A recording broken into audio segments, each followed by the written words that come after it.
जब भी बात आती है क्वांट म्यूचुअल फंड की तो इन्वेस्टर्स के माइंड में एक बात तो ज़रूर ही चलती है, फंड के इन्वेस्टमेंट स्ट्रैटेजी क्या होगी, उस फंड को किस तरह के लोग मैनेज कर रहे हैं, उसमें एक्सपेंस रेशियो या मतलब एग्जिट लोड वगैरह या दूसरे और भी रेशियोज़ हैं वो कैसे होंगे, ये चीज़ पता नहीं है। इन्वेस्टर्स के माइंड में एक चीज़ बराबर चलता है कि भाई क्वांट का फंड है, ये सब क्या होगा नहीं होगा ये सब कुछ पता नहीं, लेकिन एक चीज़ तो तय है कि रिटर्न्स बहुत ही अच्छे मिलेंगे और इस बात से बहुत हद तक इनकार भी नहीं किया जा सकता है, क्योंकि क्वांट म्यूचुअल फंड के ज़्यादातर फंड आप उठाकर देख लीजिए, उनमें रिटर्न्स आपको अच्छे देखने को मिलेंगे। क्वांट म्यूचुअल फंड ने फिर से एक नया एनएफओ लॉन्च किया है या नया फंड लॉन्च करने वाला है। अभी उसका एनएफओ का पीरियड चल रहा है, बहुत ही जल्दी वो फंड में मतलब चेंज कर दिया जाएगा, फिर वहाँ पर आप इन्वेस्टमेंट वगैरह भी कर सकते हैं, वह आपके ऊपर है करना ना करना, तो आप कर सकते हैं, मैं ये आपको बता रहा हूँ। तो जैसा कि मैंने आपको कहा है कि अभी एनएफओ चल रहा है, अब वो फंड जो लॉन्च होने वाला है उसका नाम है क्वांट मोमेंटम फंड।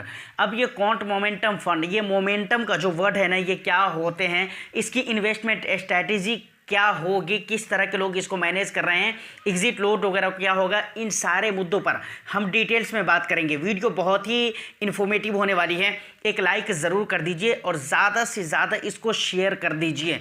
दूसरी बात, चैनल को अभी तक आपने सब्सक्राइब नहीं किया है तो चैनल को भी सब्सक्राइब ज़रूर कर लीजिए, क्योंकि इस तरह के इन्वेस्टमेंट से रिलेटेड कंटेंट मैं आपके लिए लेकर आता रहता हूं। सबसे पहले हम इस बात को समझते हैं कि क्वांट मोमेंटम फंड आखिर इसकी इन्वेस्टमेंट स्ट्रैटेजी क्या होगी। देखिए, स्ट्रैटेजी को हम समझ जाएंगे, ऑटोमेटिक हमें समझ में आ जाएगा कि आखिर ये मोमेंटम होते क्या हैं। मानकर चलिए एक सेक्टर है जो केमिकल का सेक्टर है, उसमें एक्सपर्ट ने अपना मतलब कुछ माइंड वगैरह लगाया या फिर किसी भी वजह से या किसी भी रीजन्स की वजह से उन्हें ऐसा पता चला कि इस केमिकल सेक्टर में, इस पर्टिकुलर एक सेक्टर में 4 महीने या 5 महीने रैली रह सकती है। रैली शुरू हो गई, रैली रह सकती है, मतलब शुरू हो चुकी है रैली, अब वो अंदाज़ा लगाया गया कि 4-5 महीने ये रैली रह सकती है।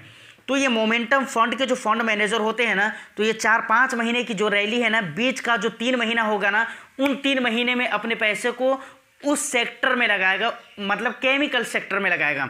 आप इस बात को समझिए, मोमेंटम फंड जो होते हैं ना, वो किसी पार्टिकुलर स्टॉक में अपने पैसे लगाते हैं जो अच्छे चल रहे हों, जो सेक्टर अच्छे चल रहे हों, उसके स्टॉक अच्छे चल रहे हों।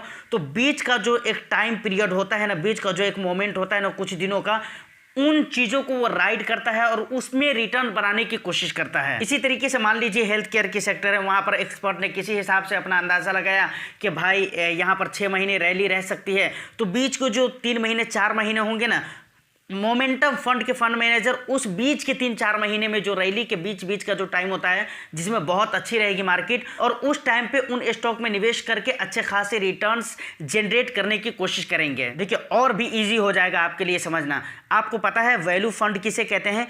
वैल्यू फंड के फंड मैनेजर जो होते हैं ना, वो उन स्टॉक में पैसे लगाते हैं जो किसी रीजन्स की वजह से अंडर वैल्यूड है, मतलब लोग उस पर उतना ज़्यादा ध्यान नहीं दे रहे हैं, केयर नहीं कर रहे हैं, लेकिन वहाँ पर ग्रोथ पोटेंशियल बहुत ही आने वाला टाइम में बहुत ही हाई है, लेकिन प्रेजेंट में अंडर वैल्यूड है वो किसी भी रीजन्स की वजह से।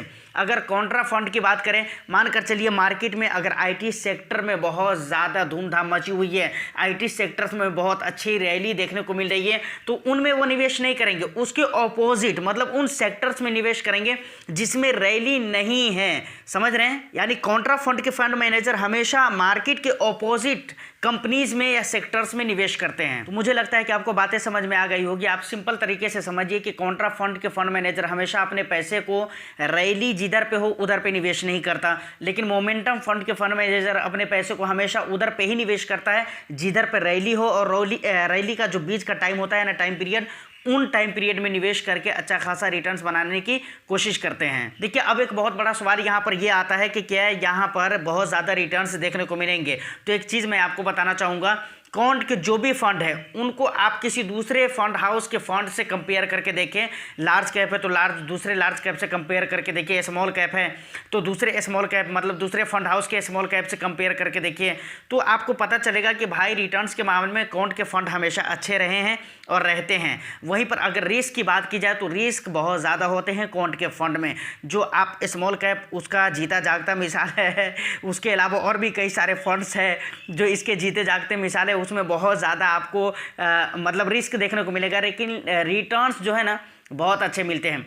देखिए आज से काफ़ी टाइम पहले मैंने एक वीडियो में शायद बोला भी हुआ था कि जिस चीज़ को क्वांट की कमज़ोरी मानते हैं ना लोग, असल में क्वांट की कामयाबी के राज वही हैं। मैं क्या बोल रहा हूँ, क्वांट की कमज़ोरी लोग क्या मानते हैं कि भाई क्वांट में बहुत ज़्यादा रिस्क लिया गया होता है, लेकिन मैं हकीकत बता रहा हूँ उसकी कामयाबी की राज ही यही है कि वो रिस्क बहुत ज़्यादा लेता है लेकिन वो अच्छे खासे रिटर्न्स बना कर दे रहा है। मतलब अच्छे खासे रिटर्न्स बनाने में जो उसकी कामयाबी मिलती है उसका रिस्क लेना ही कामयाबी दिलाती है उसे। तो नो डाउट मुझे ऐसा लगता है, देखिए मैं ये नहीं आपको कह रहा हूँ कि हाँ 100% यहाँ पर अच्छे रिटर्न्स देंगे ही, लेकिन मुझे ऐसा लगता है कि भाई क्वांट का फंड है तो सेम उसी तरीके से इन्वेस्टमेंट स्ट्रैटेजी इख्तियार की जाएगी जो और दूसरे फंड में इख्तियार की जाती है। अब देखिए फंड के कुछ डिटेल्स हैं, मैं उसके बारे में आपको बता देता हूँ। सबसे पहले ये एनएफओ की अगर मैं बात करूँ तो एनएफओ ओपन हुआ था 30 अक्टूबर 2023 को। उसके बाद ये क्लोज हो जाएगा कितने 13 नवंबर 2023 को। उसके बाद फंड मैनेजर 4 फंड मैनेजर इस फंड को मिलकर मैनेज करेंगे। अंकित पांडे है, दूसरा है संदीप टंडन, तीसरा है वसव सहगल और चौथा है संजीव शर्मा। टाइप की अगर बात की जाए तो ओपन इंडेड है, एक होता है क्लोज इंडेड। ओपन इंडेड का मतलब ये होता है कि अभी ये एनएफओ है और एनएफओ के बाद ये फंड में बदल जाएगा, तो फंड में बदलने के बाद भी आप वहाँ पर निवेश कर सकते हैं। लेकिन जो क्लोज इंडेड होते हैं ना उसमें सिर्फ एनएफओ के पीरियड में ही इन्वेस्टमेंट आप कर सकते हैं, उसके बंद होने के बाद आप इन्वेस्टमेंट उसमें नहीं कर सकते हैं। तो यहाँ पर ओपन इंडेड है, कभी भी निवेश कर सकते हैं। कैटेगरी की अगर मैं बात करूँ तो इक्विटी थेमेटिक एक कैटेगरी है जिसमें ये निवेश करेंगे। मतलब ये एक थेमेटिक कैटेगरी का फंड है। समझ लीजिए ये मोमेंटम जो है ना, मोमेंटम ये एक थेमेटिक है, थीम है ये एक, समझ रहे हैं। उसके बाद अगर बात की जाए एग्जिट लोड की तो 1% है for redemption with in 15 days. मतलब 15 दिनों के अंदर अंदर अगर आप रिडीम कर लेते हैं तो आपको 1% का एग्जिट लोड देना पड़ेगा। रिस्कोमीटर की जो बात है, ये सारी डिटेल्स जो मैं आपको दिखला रहा हूँ ना, ये वैल्यू रिसर्च के वेबसाइट पे मौजूद है, आप जाकर वहाँ पर भी इसको पढ़ सकते हैं। तो रिस्कोमीटर की अगर मैं बात करूँ तो वहाँ पर दिखलाया गया है वेरी हाई है, ये तो मैं भी मानता हूँ क्वांट का फंड है भाई। उसके बाद बेंचमार्क की अगर बात की जाए तो निफ्टी 500 TRI है।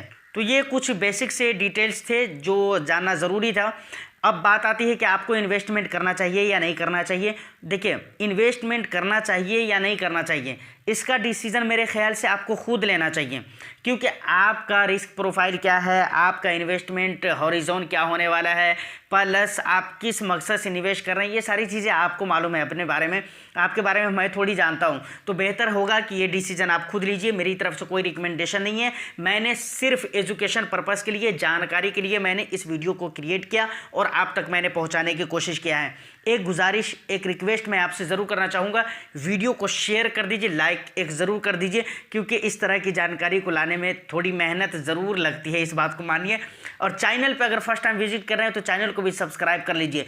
कोई भी प्रॉब्लम हो, किसी तरह की कोई भी बात करनी हो तो आप हमें इंस्टाग्राम पे मैसेज कर सकते हैं, लिंक डिस्क्रिप्शन में आपको मिल जाएगा। ट्विटर पे भी आप मुझे फॉलो कर सकते हैं। फिर मैं मिलता हूँ किसी नेक्स्ट वीडियो में, जब तक के लिए all the best. Thank you for watching.